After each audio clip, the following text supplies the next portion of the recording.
Я единственный в огне, кто читает свои сны. Поклоняюсь темноте. Russian researchers in the late 1940s kept 5 people awakened for 15 days using an experimental gas-based stimulant.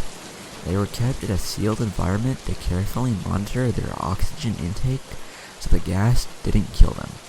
Since it was toxic in high concentrations, this was before closed-circuit cameras, so they had only microphones and 5-inch thick glass porthole-sized windows into the chamber to monitor them.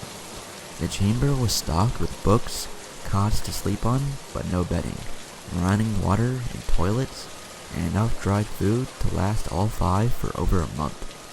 The test subjects were political prisoners deemed enemies of the state during World War II. Everything was fine for the first 5 days. The subjects hardly complained, having been promised, falsely, that they would be freed if they submitted to the test and did not sleep for 30 days. Their conversations and activities were monitored, and it was noted that they continued to talk about increasingly traumatic incidents in their past, and the general tone of their conversations took on a darker aspect after the 4-day mark. After 5 days, they started to complain about the circumstances and events that led them to where they were and started to demonstrate severe paranoia. They stopped talking to each other and began alternately whispering to the microphones and one-way mirrored portholes. Oddly, they all seemed to think they could win the trust of the experimenters by turning over their comrades, the other subjects in captivity, with them. At first, the researchers suspected this was an effect of the gas itself. After 9 days, the first of them started screaming. He ran the length of the chamber, repeatedly yelling at the top of his lungs for 3 hours straight. He continued attempting to scream but was only able to produce occasional squeaks. The researchers postulated that he had physically torn his vocal cords.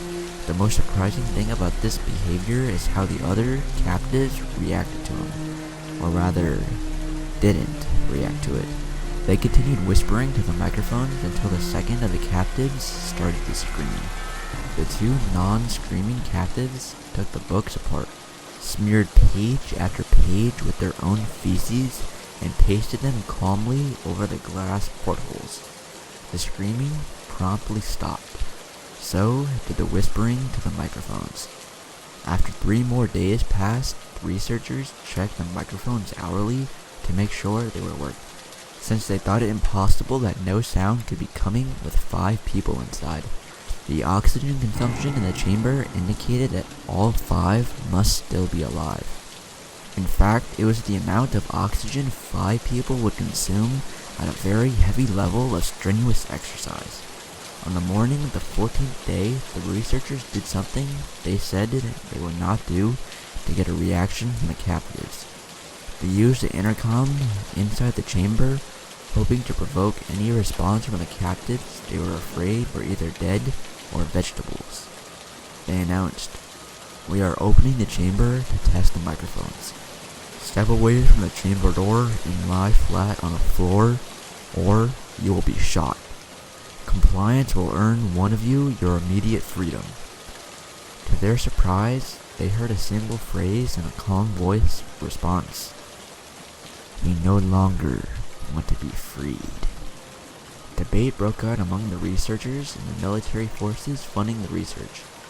Unable to provoke any more response using the intercom, it was finally decided to open the chamber at midnight on the 15th day. The chamber was flushed of the stimulant gas and filled with fresh air, and immediately voices from the microphones began to object. 3 different voices began begging, as if pleading for the life of loved ones to turn the gas back on. The chamber was opened and soldiers sent in to retrieve the test subjects. They began to scream louder than ever, and so did the soldiers when they saw what was inside. 4 of the 5 subjects were still alive, although no one could rightly call the state that any of them were in life. The food rations past day 5 had not been so much as touched. There were chunks of meat from the dead test subjects' thighs and chest stuffed into the drain in the center of the chamber, blocking the drain and allowing 4 inches of water to accumulate the floor. Precisely how much of the water on the floor was actually blood was never determined. All 4 surviving test subjects also had large portions of muscle and skin torn away from their bodies. The destruction of flesh and exposed bone on their fingertips indicated that the wounds were inflicted by hand, not with teeth as the researchers initially thought. Closer examination of the position and angles of the wounds indicated that most, if not all of them, were self-inflicted. The abdominal organs below the ribcage of all 4 test subjects had been removed, while the heart, lungs, and diaphragm remained in place. The skin and most of the muscles attached to the ribs had been ripped off, exposing the lungs through the ribcage. All the blood vessels and organs remained intact. They had just been taken out and laid on the floor, fanning out around the eviscerated but still living bodies of the subjects. The digestive tract of all 4 could be seen to be working, digesting food. It quickly became apparent that what they were digesting was their own flesh that they had ripped off and eaten over the course of days. Most of the soldiers were Russian special operatives at the facility, but still many refused to return to the chamber to remove the test subjects. They continued to scream to be left in the chamber and alternately begged and demanded that the gas be turned back on, lest they fall asleep. To everyone's surprise, the test subjects put up a fierce fight in the process of being removed from the chamber. One of the Russian soldiers died from having his throat ripped out. Another was gravely injured by having his testicles ripped off and an artery in his leg severed by one of the subject's teeth. Another 5 of the soldiers lost their lives if you count the ones that committed suicide in the weeks following the incident.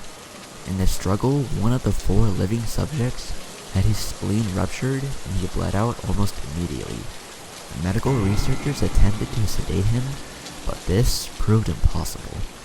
He was injected with more than 10 times the human dose of a morphine derivative and still fought like a cornered animal, breaking the ribs and arm of one doctor when heart was seen to beat for a full 2 minutes after he bled out to the point there was more air in his vascular system than blood. Even after it stopped, he continued to scream and flail for another 3 minutes, struggling to attack anyone in reach and just repeating the word more over and over, weaker and weaker until he finally fell silent. The surviving 3 test subjects were heavily restrained and moved to a medical facility. The 2 with intact vocal cords continuously begging for the gas, demanding to be kept awake. The most injured of the 3 was taken to the only surgical operating room that the facility had. In the process of preparing the subject to have his organs placed back within his body, it was found that he was effectively immune to the sedative they had given him to prepare him for the surgery. He fought furiously against his restraints when the anesthetic gas was brought out to put him under. He managed to tear most of the way through a 4-inch wide leather strap on one wrist, even though the weight of a 200-pound soldier holding that wrist as well. It took only a little more anesthetic than normal to put him under, and the instant his eyelids fluttered and closed, his heart stopped. In the autopsy of the test subject that died on the operating table, it was found that his blood had tripled the normal level of oxygen. His muscles that were still attached to the skeleton were badly torn, and he had broken 9 bones in his struggle to not be subdued. Most of them were from the force of his own muscles had exerted on them. The second survivor had been the first of the group of 5 to start screaming. His vocal cords destroyed, he was unable to beg or object to surgery, and he only reacted by shaking his head violently in disapproval when the anesthetic gas was brought near him. He shook his head yes when someone suggested, reluctantly, they try the surgery without anesthetic, and did not react for the entire 6-hour procedure of replacing his abdominal organs and attempting to cover them with what remained of his skin. The surgeon proceeding stated repeatedly that it should be medically impossible for the patient to still be alive. One terrified nurse assisting the surgery stated that she had seen the patient's mouth curl into a smile several times whenever his eyes met hers. When the surgery ended, the subject looked at the surgeon and began to wheeze loudly, attempting to talk while struggling. Assuming this must be something of drastic importance, the surgeon had a pen and pad fetched so the patient could write his message. It was simple. Keep cutting. The other two test subjects were given the same surgery, both without anesthetic as well, although they had to be injected with a paralytic for the duration of the operation. The surgeon found it impossible to perform the operation while the patients laughed continuously. Once paralyzed, the subjects could only follow the attending researchers with their eyes. The paralytic cleared their system in an abnormally short period of time, and they were soon trying to escape their bonds. The moment they could speak, they were again asking for the stimulant gas.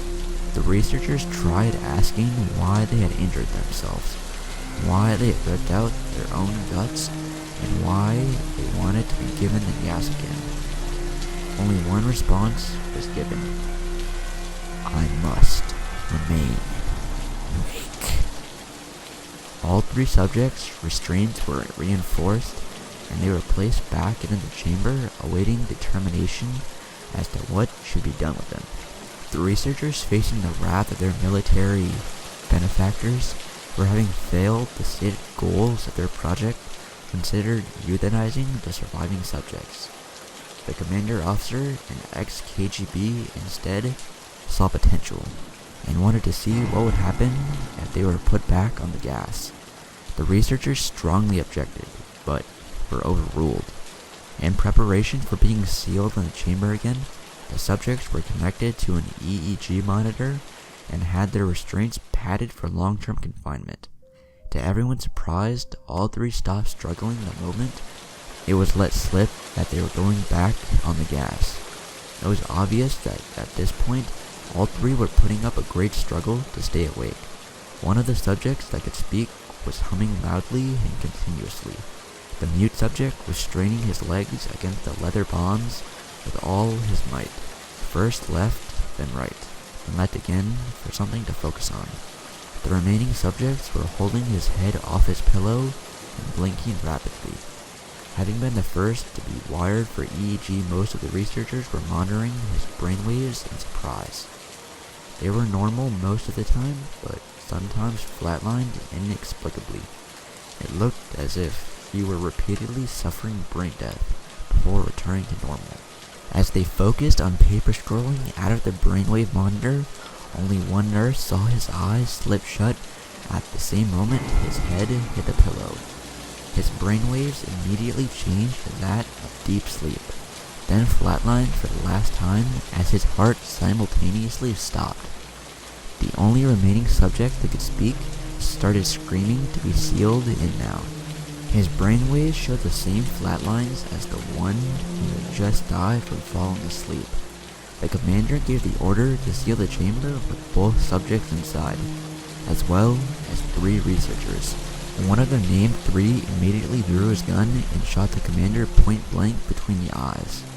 Then turned the gun on the mute subject and blew his brains out as well. He pointed his gun at the remaining subject, still restrained to a bed as the remaining members of the medical and research team fled the room. I won't be locked in here with these things. Not with you, he screamed at the man strapped at the table. What are you? He demanded. I must know. The subject smiled. Have you forgotten so easily? The subject asked. We are you.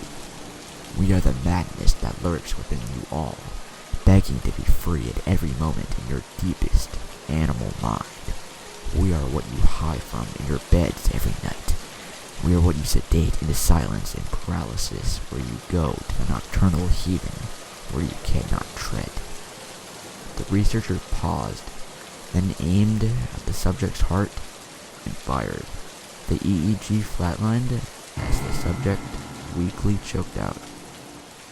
So, nearly